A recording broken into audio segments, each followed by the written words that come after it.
अस्सलाम वालेकुम। आखिरी वीडियो न्यूजीलैंड टूर की। ऑब्वियसली न्यूजीलैंड टूर कंक्लूड हो गया 2 दिन पहले और पाकिस्तान आखिरी मैच भी हार गया।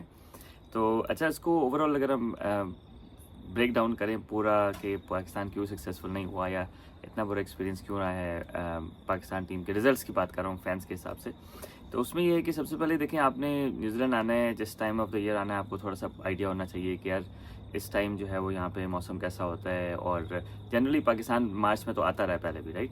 तो कोई इतना ज़्यादा बहुत ज़्यादा फ़र्क नहीं है, शायद थोड़ी सी ठंड ज़्यादा होती है back end of the season, right. उसके अलावा विकेट्स, ग्राउंड डायमेंशंस, सब कुछ को आप कंबाइन कर लें तो उस हिसाब से फिर आप टीम सेलेक्ट करते हैं। टीम सिलेक्शन के ऑब्वियसली 3 पैरामीटर्स होते हैं जो मेरे हिसाब से मैं थोड़ा बहुत यहाँ पे जो काम किया उसमें क्या होता है कि आप प्लेयर्स को पोटेंशियल पे पिक करते हैं कि आगे जाके प्लेयर बन सकता है। दूसरा ये होता है कि प्लेयर को फॉर्म पे पिक करते हैं, कोई डोमेस्टिक में रन्स कर रहा है काफ़ी ज़्यादा, आप उसको ले आते हैं सीधा, ठीक है। और तीसरा ये होता है कि आप एक्सपीरियंस पे पिक करते हैं कि यार यंग लड़के इनसे सीखेंगे, उनका एक्सपीरियंस ज़्यादा, राइट। बेशक फॉर्म नहीं है लेकिन एक्सपीरियंस है, they will help out if not in on the field में भी। ड्रेसिंग रूम का एनवायरनमेंट के लिए अच्छा है और बच्चे लड़के उनसे सीखेंगे। तो 3 क्राइटेरिया जनरली स्टैंडर्ड होते हैं, राइट। तो अब हमने जो है वो T20 के लिए ऑब्वियसली कुछ नए लड़कों को चांस दिया, फिर 1-2 को वनडे के लिए चांस दिया। तो अब न्यूजीलैंड भी पाकिस्तान आया था, अपनी यंग टीम के साथ आया था और काफ़ी सारे नए 5-6 नए प्लेयर्स के साथ आया था, राइट।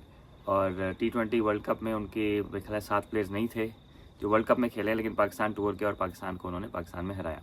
तो उसमें जो सबसे ज़्यादा ज़रूरी चीज़ होती है कंडीशंस के हिसाब से और मतलब ग्राउंड्स के हिसाब से आपने प्लानिंग करनी होती है। कुछ प्लानिंग होती है आप पहले से पता होती है, फिर कुछ ही होती है कि आपके प्लान्स ABCD होते हैं कि अगर विकेट इस तरह नहीं खेल रहा है, इस तरह खेल रहा है तो हम प्लान चेंज कर लें, राइट। तो न्यूजीलैंड में जनरली ये कहा जाता है कि यार ये शॉट ऑन है, ये शॉट ऑन नहीं है। अगर विकेट पे खेलते हैं ना तो पहले ही अगर टीम मीटिंग में डिस्कस हो जाता है कि यार इस विकेट पे ये शॉट ऑन है, इस विकेट पे ये शॉट ऑन नहीं है, या इस बॉलर को ये शॉट ऑन है, इस बॉलर को ये शॉट ऑन नहीं है। तो ये सारा डिस्कस होता है, टैक्टिक्स डिस्कस होती है और फिर उस हिसाब से मैच में उतरते हैं, राइट। तो टैक्टिकली आई थिंक कि हम लोग शायद रिलेटिवली वीक थे, क्योंकि अगर प्लेयर्स की भी सिलेक्शन की बात करें तो हमारे पास पाकिस्तान में मतलब Hasnain, I don't think he is injured, Hasibullah, मेरे ख्याल ये इस तरह के प्लेयर्स अवेलेबल थे जो यहाँ पे ज़्यादा यूज़फुल हो सकते थे। उसके बाद अगर अब्बास अफरीदी खिलाना था तो वनडे में खिलाते, उन्होंने डोमेस्टिक में वनडे में 100 भी किया हुआ है। मतलब ये कि न्यूजीलैंड में अगर जो कंडीशंस हैं तो हमारी बारी तो सारों की आनी है। तो एक मैच में आगा सलमान खड़े हुए थे और साथ नसीम शाह को स्ट्राइक नहीं देना चाह रहे थे 8वें नंबर पे, राइट।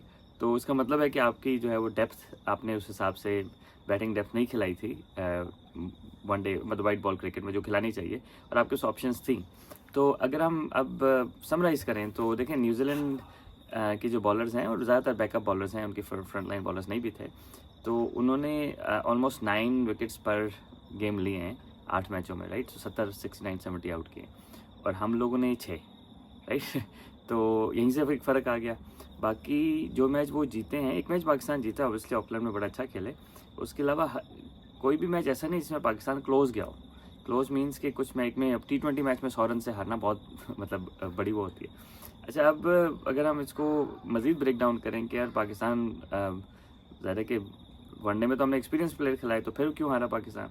तो अगेन उसमें भी यही था कि न्यूजीलैंड पहले मैच में जल्दी आउट हो गए कुछ प्लेयर्स, उसके बाद उन्होंने बिल्ड किया और उसके बाद उन्होंने आखिर में लॉन्च किया। तो जनरली स्पीकिंग अगर विकेट में थोड़ा सा मॉइस्चर है तो you have to take time.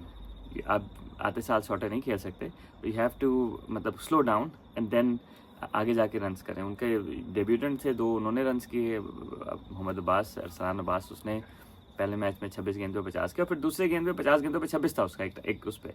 तो मतलब अगर वो 19-20 साल का पाकिस्तानी बच्चा है जो यहाँ पे पला बड़ा है, वो फिगर आउट कर सकता है कि यार सिचुएशन के हिसाब से खेलना है तो हमारे प्लेयर्स क्यों नहीं कर सकते, राइट।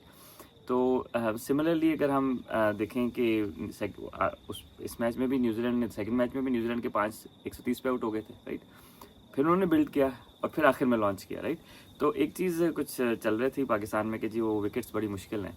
यार अगर एक विकेट पे न्यूजीलैंड की सेकंड स्ट्रिंग टीम आपकी मतलब रीजनेबली एक्सपीरियंस बॉलिंग के खिलाफ 350 रन कर रही है, ठीक है, तो विकेट डिफिकल्ट नहीं है, आप ये कह सकते हैं विकेट डिफरेंट है। और विकेट आपके हिसाब से नहीं बनी हुई और आपके हिसाब से बननी भी नहीं चाहिए, क्योंकि ज़ाहिर है कि उनकी होम सीरीज़ अपने हिसाब से बनाएंगे। तो मेरा ख्याल है कि छोटी छोटी बेसिक्स हमने बहुत गलत किए हैं, टीम सिलेक्शन से लेकर गेम प्लानिंग बहुत हमारी एवरेज थी मेरे हिसाब से। जहाँ पे हम टॉप पे थे वहाँ पे हमने ओवर्स निकालने की कोशिश की रादर देन कि अटैक करें, राइट। तो उसके अलावा फिर सुफियान मुकीम को पूरा टूर आधे से ज़्यादा टूर बाहर बिठा के रखा। आई डोंट नो वाई, क्योंकि अगर यंग लड़कों को चांस देना था तो he was probably one of the first one you give opportunity to, क्योंकि रिस्ट स्पिनर्स जो हैं वो मतलब अगर फॉर्म में है तो उनको खिलाना चाहिए।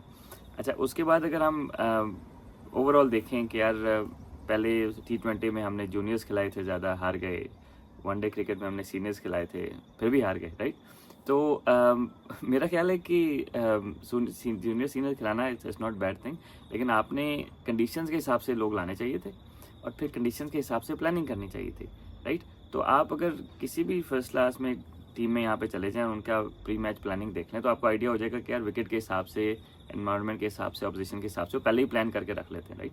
क्या चीज़ करनी है, क्या चीज़ नहीं करनी है। अगर आपने देखा उस्मान खान आए तो सबने बाउंसर मारे, 120 की स्पीड वाले ने भी बाउंसर मारे, 140 की स्पीड वाले ने बाउंसर। अब मसला ये था कि उस्मान खान को किसी ने बताना था कि स्क्वायर बाउंड्रीज बड़ी हैं, स्लो बाउंसर ये ज़्यादा मारते हैं, बॉल ट्रैवल नहीं करेगा, आपने बॉल छोड़ देना है, ठीक है। बॉल छोड़ना कितना मुश्किल है, I know is a compulsory puller, but something in work on. Similarly Abdullah Shafique on the आप खेल रहे हैं, आधी शॉट मार रहे हैं। हमारे पाकिस्तानी बैट्समैन एक तो लो हैंड से पुल मारते हैं, उसमें ये होता है कि गेंद अगर बहुत पेस हो और आपकी हैंड स्पीड हो तो गेंद चला जाता है, अदरवाइज अगर बड़ी बाउंड्री हो और इनटू द डेक बॉल किया हो तो गेंद खड़ा हो जाएगा, या पूरा जाएगा नहीं, राइट। तो हमारे तो उन्होंने ऊपर के 4-5 बैट्समैन तो शॉर्ट बॉल पे ही फंसा लिए, राइट, जो बड़ा ग्राउंड था, आखिरी मैच की बात कर रहा हूँ। तो मेरा ख्याल है कि कंडीशंस के हिसाब से, और फिर हमारे बैट्समैनों को भी थोड़ा सा, मतलब जो सीनियर बैट्समैन उनको भी थोड़ा सा इतना तो पता होना चाहिए कि यार बाउंड्री साइज़ क्या है, क्या बॉल हो रही है, विकेट क्या है, राइट। तो खैर आई गेस इसमें ऑब्वियसली कोचिंग स्टाफ भी उनको इनपुट देता होगा। I don't know, I really don't know कौन प्लानिंग करता है, क्योंकि अज़हर भाई तो यहाँ खेल के गए हुए हैं। तो आई डोंट नो कि अगर ये कलेक्टिव डिसीजन मेकिंग है तो आई एम सरप्राइज्ड, क्योंकि अज़हर महमूद यहाँ पे खेल के भी गए हुए हैं, पहले डोमेस्टिक भी यहाँ पे खेल के गए हुए हैं और इन्वायरमेंट को समझते हैं, इनकी टैक्टिक्स को थोड़ा बेहतर समझते हैं। तो आई डोंट नो फिर आकिब जावेद भाई सारी कॉल्स कर रहे हैं या फिर मिलके कर रहे हैं, मोहम्मद यूसुफ भाई जो हैं वो बैटिंग प्लानिंग में इनपुट दे रहे हैं, नहीं दे रहे, लेकिन it's quite disjointed, it look like a disjointed team, right. तो आगे रिजवान ने जो इंटरव्यूज़ बारे में भी बातें कर दी, बल्कि किसी और प्लेयर ने इंटरव्यू में कहा कि यार हम दिन का ख़वातीन का मैच देख रहे थे, गेंद स्विंग नहीं हो रही थी, तो रात में हमारे मैच में गेंद स्विंग हो रही थी। आई थिंक माउंट मॉन्गनू वाला T20 मैच जो हम 100 रन से हारे हैं, मतलब this is a joke, right. क्योंकि ये तो बड़ी कॉमन नॉलेज है कि टेम्परेचर गिरता है, ह्यूमिडिटी जहाँ पे ज़्यादा होती है, समंदर के पास इलाकों में गेंद स्विंग होता ही है। वुमेन का 142 बॉल होता है, हमारा 156 होता है, वहाँ पे बॉल 120-25 पे ऑपरेट हो रही होती है, हमारे पास यहाँ पे 135-40 पे ऑपरेट हो रही होती है, अ लॉट ऑफ डिफरेंस।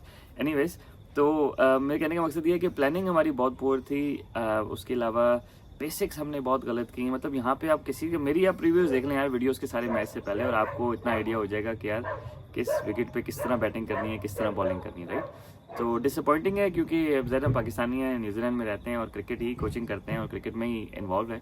तो अक्सर लोग मिलते हैं और पूछते हैं कि यार पाकिस्तान टीम को क्या हो गया, राइट। तो मुझे नहीं पता क्या हुआ, लेकिन ये है कि PSL, जिस तरह मोहम्मद रिजवान ने इंटरव्यू में कहा कि PSL looking forward to PSL, ये है कि PSL में पाकिस्तानी टीम ही जीतेंगी सारी, क्योंकि PSL में तो पाकिस्तान से बाहर की टीम है नहीं।